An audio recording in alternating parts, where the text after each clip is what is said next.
السلام عليكم ورحمة الله وبركاته. ازيكم اخواتي؟ عاملين ايه؟ يا رب تكونوا بخير بإذن الله. كده قبل ما نبدأ النهاردة نصلي على النبي عليه افضل الصلاة والسلام. يا ريت تدوسوا لي لايك وشير وتفعلوا الجرس. النهاردة كده هنعمل بإذن الله مع بعضينا البيتزا. قبل كده انا عملتها على فكرة، بس كنت عاملة العجينة من الاول. النهاردة هنعملها العجينة وهنعمل بيتزا كاملة وبكل تكاتها وكل تفاصيلها وبأقل الامكانيات عندك في البيت. يلا بينا كده نشوف. ده لبن عندي انا تقريبا يعني بتاع نص كوبايه، علشان اللبن كان في التلاجة فانا هزود اديهم ميه دافيه. انا هعجن كيلو دقيق وهنضيف كمان معلقتين 3 زيت، وهنضيف كمان نص معلقه ملح، وهنضيف كمان معلقه سكر، وهنضيف كمان كيس خميره فوريه.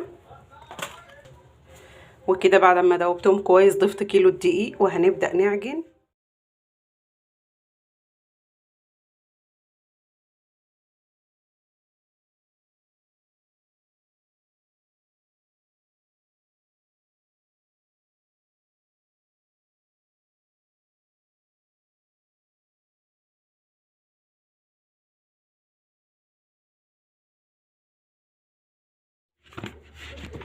وبكده نكون خلصنا العجينة، واحنا كده هنغطيها لحد ما تختمر ونشوف هنعمل ايه بعد كده.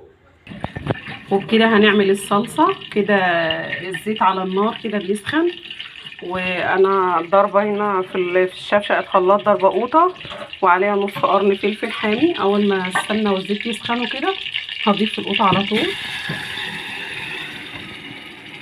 كده دي الصلصة، اول ما تتسبك هنشوف هنعمل ايه. يلا.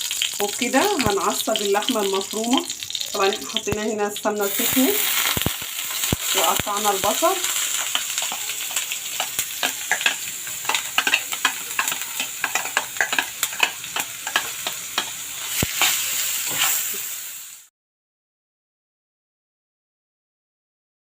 وبكده دي كل حاجة كده هنحتاجها مع البيتزا، بس لسه العجينة ما خمرتش، بس انا خلصت كل حاجة. كده دي الصلصة. بعد ما اتسبكت كويس حطيت لها ملح وفلفل، وحطيت لها حبة كزبرة ناشفة، وحطيت لها كمان ورقة لورا وشلتها، وحطيت نص معلقة توم باودر ونص معلقة بصل باودر، وحطيت لها كمان نص معلقة سكر.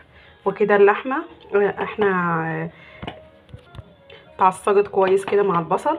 دي شرايح قوطه رفيعه، ده زيتون اخضر، ده فلفل حامي على فلفل حلو يعني، ودي جبنه موتزاريلا.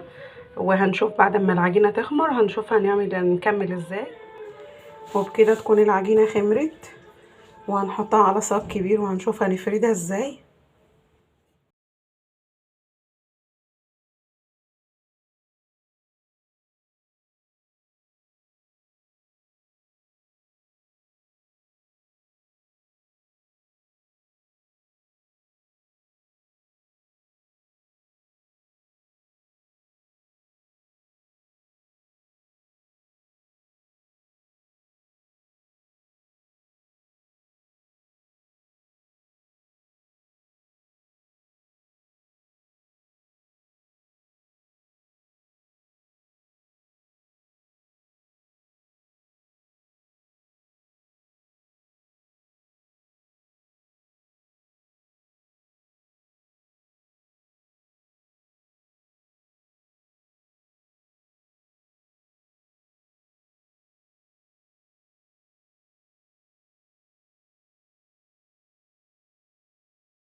وبكده هنضيف الجبنه دلوقتي.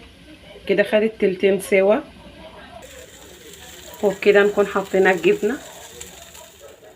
وبكده نكون خلصنا اكبر بيتزا احنا عملناها. يا رب تنال اعجابكم يا رب، واتمنى منكم انكم تجربوها. وهشه جدا وحلوه جدا وطريه كمان، ومن تحت برضو سواها كويس، مش معجنه ولا حاجه. يا رب تنال اعجابكم يا رب، والسلام عليكم ورحمه الله وبركاته.